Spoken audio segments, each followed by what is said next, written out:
Suportado sa mga lider sa simbahan ang nanging panawagan ni Catholic Bishops' Conference of the Philippines o CBCP President Gilbert A. Garcera sa Senado nga umpisahan gilayon ang impeachment trial. Sa statement nga ginpagwa sa Caritas Philippines Social Action Network Philippines, ukon sa liwat, sa statement nga ginpagwa sa Caritas Philippines Social Action Network, bishops kag clergy kahapon Mayo 17,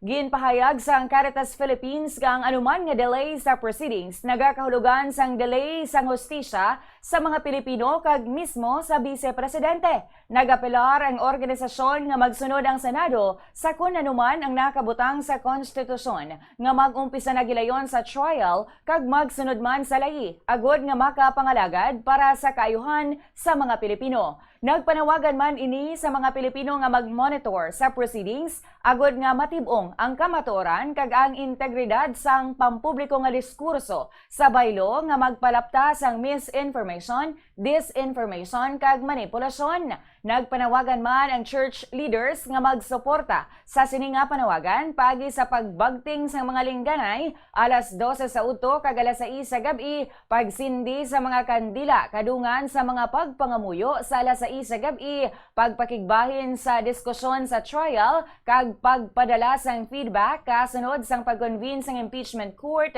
amo man ang pagtambong sang prosecution kag defense panel. Lakip sa signatory sa statement, amo ang anom ka mga arsobispo nga mosanday: